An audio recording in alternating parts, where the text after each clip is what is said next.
Daisy Lady. Bonjour, c'est Johanna. Oui, ce n'est pas vraiment le matin. C'est Johanna de la chaîne JC Lady Éducation Alternative.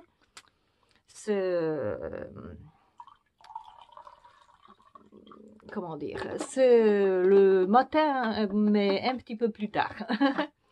Je vais faire cette vidéo avec de la neige, parce que je suis en Pologne, et il neige.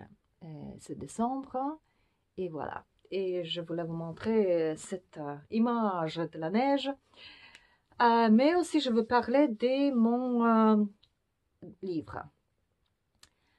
Le livre Mythologie comparée, slave et védique. Et là, le chapitre 4. Dans ce chapitre 4, je parle de cercles, ou on peut dire des cycles.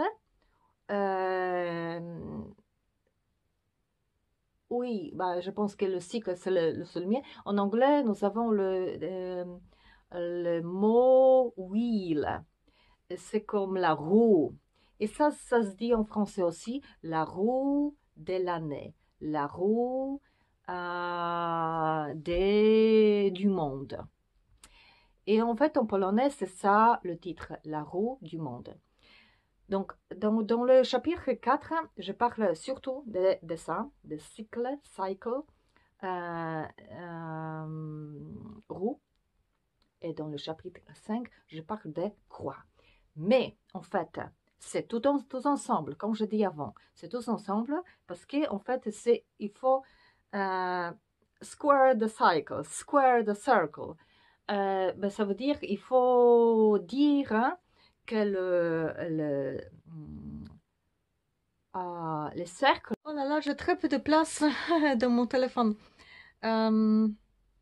Oui, donc, dans ce chapitre, je parle du cycle de la roue et je dis qu'en fait, c'est ça, on a le cycle, mais en même temps, tous les autres conceptions sont aussi vrais. Et c'est ça la philosophie. La philosophie d'origine, la philosophie païenne, la philosophie slave, védique, chamanique et autres, de base, de nature, c'est pas la religion. Donc, dans ces philosophies, ben, on dit qu'il y a le cycle et ça se tourne. Ben, ça veut dire qu'il y a le numéro 1, mais le numéro 2 est aussi vrai. Ben, ça veut dire que ce cycle de l'année, par exemple, peut se séparer en deux parties. Ben, c'est le parti quand les choses naissent, quand il y a une naissance, et après, autre partie, quand les choses se terminent.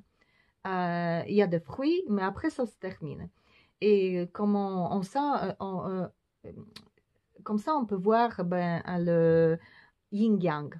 Oui, quand le soleil, par exemple, devient grand, ou le jour, et après, le jour devient petit. Hein? C'est yin-yang.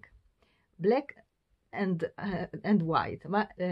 Blanc et noir. Et c'est ça la conception, parce qu'en fait, en slave, nous avons Światowit, celui qui soutient, et qui est le dieu cosmique de tout, union, le changement. Mais aussi c'est celui qui soutient tout ça. Mais après, on a Białoboga et Czarnobóg. Et en védique philosophie, nous avons Brahma, créateur, et Shiva, destructeur. Oui, alors c'est en fait 1, 2 et ça fait 3. Et pour ça, on a Trimurti, tout ça, ce qui est aussi vrai pour les chrétiens. Et c'est aussi vrai pour, par exemple, anthroposophie, pour Rudolf Steiner, qui disent que, par exemple, Christ, Jésus-Christ, est celui qui soutient, qui est au milieu, le 1, oui. Mais après, il dit, mais après, il y a aussi Lucifer et Ahriman. Et voilà. Mais on veut dire qu'il y en a plus. Il y a aussi la catégorie telle que Tamas, ce sont les... Oui, là, une catégorie qu'on utilise pour astrologie, par exemple. Et qu'est-ce que je dis? Des gunas. Ah oui, gunas. Et oui, tamas, c'est une catégorie de Shiva, destruction, noire. Et sattva, ça va être celui qui soutient. C'est cette catégorie qui soutient. Oui, la notion, oui, qu'on soutient quelque chose. Et on a aussi Rajas, c'est la création. Mais même si on voit les Vedas et les histoires des archétypes, tels que Ramayana par exemple, cette histoire mythologique, nous avons que ce sont des archétypes. Encore la même chose. Le cycle et les trois. Rama, en fait, c'est comme Vishnu. Il soutient, il est neutre. Sita, sa femme, c'est la création pure, féminine, énergie. Et Lakshman, ça va être le destructeur, celui qui lutte, oui, qui se bat. Plus active que Rama. Et voilà, ça marche comme ça. Et bon, si on parle de cycle, bien sûr, on va parler des saisons et qu'est-ce qui se passe dans chaque partie. Le printemps, l'été, l'automne, l'hiver, hein, et chaque partie de l'année. Et on a des rites de passage à chaque. Mais sur ça, je vais parler plus tard, dans le chapitre 5. À plus et abonnez-vous s'il vous plaît. Je vais vous en parler plus de mon livre. Au revoir.